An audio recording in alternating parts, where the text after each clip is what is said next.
Yerusalem, kota yang tak ternilai dan sering diperebutkan, memiliki kekuatan luar biasa yang dapat mengguncang dunia. Dalam beberapa bulan terakhir, suara-suara para pengemudi bergema di Temple Mount, sementara doa-doa umat Yahudi meningkat di tempat-tempat yang dulunya terlarang.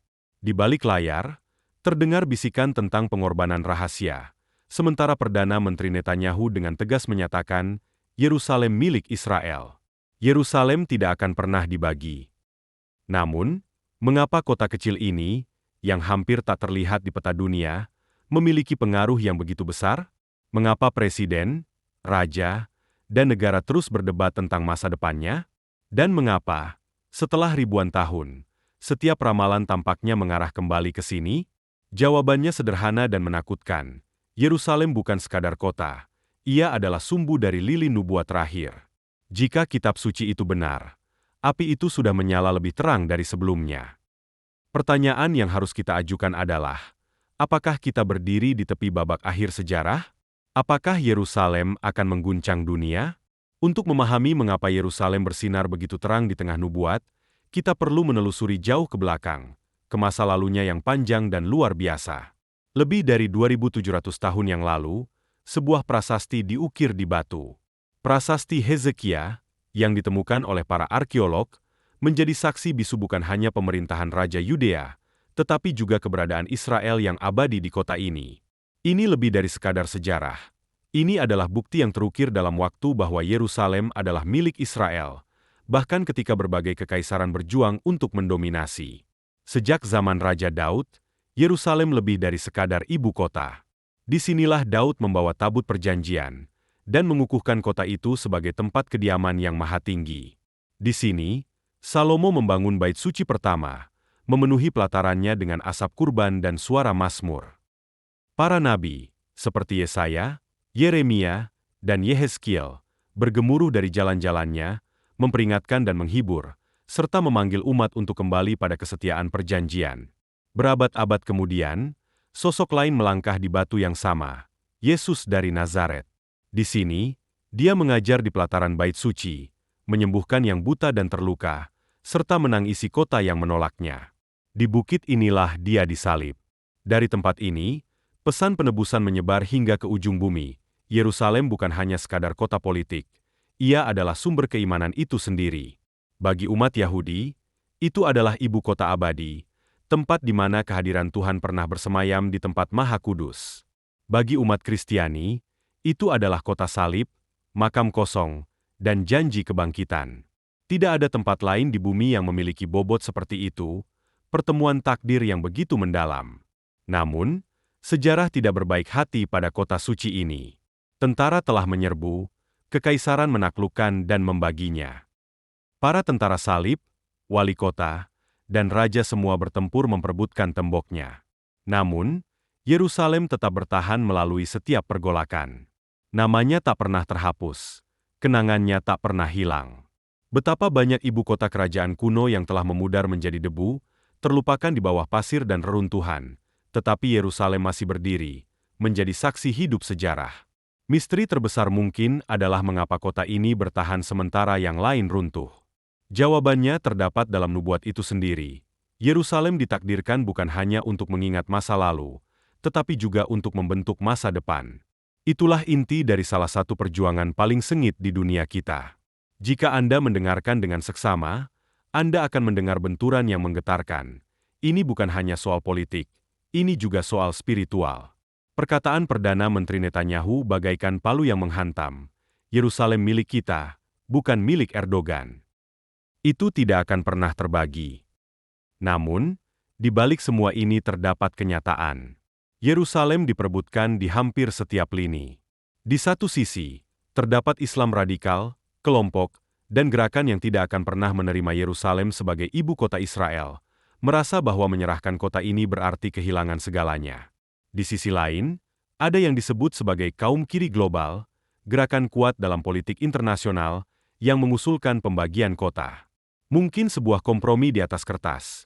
Tetapi apakah itu benar-benar sebuah kompromi ketika satu pihak melihat kota sebagai sesuatu yang tidak dapat dibagi, abadi, dan pemberian Tuhan? Bagi Israel, membagi Yerusalem berarti menghancurkan jiwanya sendiri. Di tengah-tengah semua ini, jutaan orang biasa, Yahudi, Muslim, dan Kristen, hidup dalam ketegangan di kota di mana setiap batu memiliki makna politik. Setiap doa diteliti, dan setiap berita utama memicu perdebatan global. Memikirkan hal ini, kita menyadari bahwa sebagian besar ibu kota di dunia merupakan pusat pemerintahan. Namun, Yerusalem adalah sesuatu yang berbeda. Ini bukan hanya tentang kedutaan besar atau parlemen. Ini tentang takdir, identitas, dan ramalan. Itulah sebabnya perjuangan terasa jauh lebih besar daripada sekadar batas wilayah. Kini, mari kita jujur. Politisi berbicara tentang proses perdamaian, solusi dua negara, dan negosiasi. Namun, sudah berapa dekade pembicaraan itu berlangsung? Dan masih belum ada yang berubah. Mengapa? Karena konflik ini bukan hanya tentang tanah. Ini tentang sesuatu yang spiritual. Itulah sebabnya retorikanya begitu sengit. Islam radikal menyebut Yerusalem milik mereka, sementara kaum kiri global bersikeras bahwa perpecahan adalah jalan menuju perdamaian. Dan Israel, dengan tegas, menjawab, itu milik kita. Itu tidak akan pernah terbagi. Jadi, apa kesimpulannya? Mengapa kota yang satu ini, yang lebih kecil dari banyak daerah pinggiran kota, begitu menarik perhatian? Mungkin jawabannya terletak pada apa yang dilihat para nabi dahulu kala. Yerusalem lebih dari sekadar geografi. Ia adalah medan perang jiwa. Tekanannya tidak hanya lokal. Negara-negara jauh juga memberikan tanggapan. Badan-badan internasional mengeluarkan resolusi. Para pemimpin dari benua yang belum pernah menginjakan kaki di Yerusalem masih menuntut hak bersuara dalam nasibnya. Mengapa seluruh dunia begitu peduli? Inilah inti permasalahan.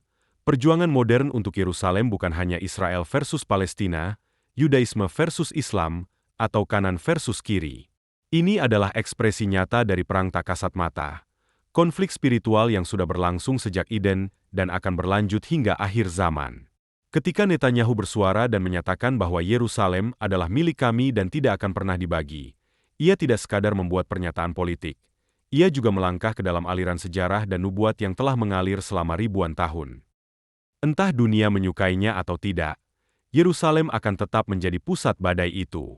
Jika pergulatan modern atas Yerusalem terasa begitu berat, itu karena konflik ini lebih mendalam daripada sekadar politik. Jauh sebelum berita utama hari ini, jauh sebelum Netanyahu dan Perserikatan Bangsa-Bangsa, Kitab Suci sudah berbicara tentang kota ini. Dan apa yang mereka katakan bukanlah kedamaian dan ketenangan, melainkan kegentaran, api, dan berkumpulnya bangsa-bangsa.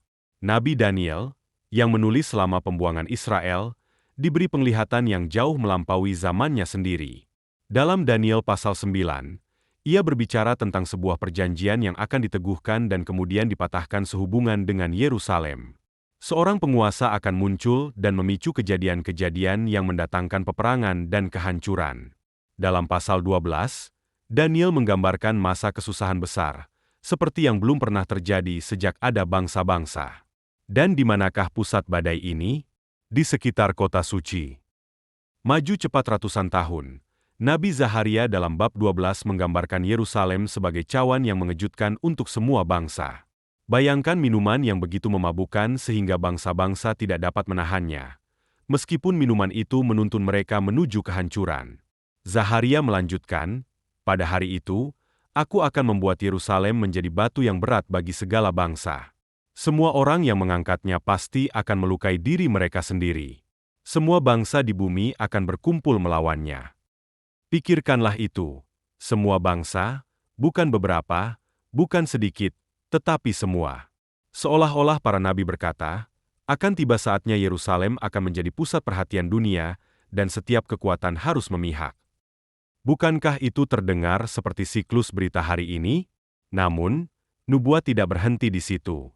Kitab Wahyu yang ditulis oleh Yohanes di Pulau Patmos membawa visi itu lebih jauh lagi. Dalam pasal 11, ia berbicara tentang Yerusalem yang akan diinjak-injak oleh bangsa-bangsa untuk waktu yang ditentukan. Dalam pasal 16, ia menggambarkan sebuah pertemuan, penyatuan kekuatan-kekuatan yang menentang Tuhan dalam satu konfrontasi klimaks. Dan titik nol untuk pertemuan ini adalah Yerusalem. Selama berabad-abad, melalui berbagai suara, pesan ini konsisten.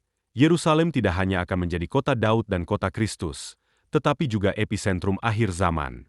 Disinilah perjuangan modern terhubung begitu kuat dengan firman kenabian. Peringatan Netanyahu tentang Islam radikal dan kekuatan kiri global yang bersatu mungkin terdengar politis di permukaan, tetapi ketika kita menempatkannya bersama Daniel, Zaharia, dan Wahyu, nadonya berbeda. Apa yang kita lihat adalah pola yang terbentuk. Berbagai kelompok, seringkali saling bertentangan, menemukan titik temu dalam menyangkal warisan Yahudi Kristen yang berakar di Yerusalem. Beberapa orang mungkin mengatakan itu hanya kebetulan, yang lain mungkin menganggapnya sebagai politik biasa. Namun bagi mereka yang mendengarkan firman kenabian, ini lebih dari sekadar kebetulan. Ini adalah awal dari sesuatu yang dinubuatkan. Pertimbangkan ini, nubuat sering bekerja seperti pasang surut air laut, tidak runtuh sekaligus, melainkan terbentuk perlahan, gelombang demi gelombang, hingga banjir yang tak terelakkan. Bukankah itu yang kita lihat? Peristiwa-peristiwa kecil seperti peniupan sopir di Bukit Bait Suci, atau bisikan tentang pengorbanan rahasia, serta deklarasi politik yang mengguncang berita utama. Setiap gelombang kecil sendiri-sendiri, tetapi bersama-sama membangun menuju sesuatu yang lebih besar. Mari kita lihat kembali kitab Wahyu. Pasal 16 menggambarkan roh-roh keluar untuk mengumpulkan raja-raja untuk hari besar Allah yang Maha Kuasa. Tempat itu digambarkan dalam bahasa Ibrani sebagai Armageddon. Namun, Yerusalem selalu menjadi titik fokus, hadiah, dan medan pertempuran. Ini menunjukkan bahwa bahkan sekarang, Yerusalem adalah tempat di mana ideologi berbenturan.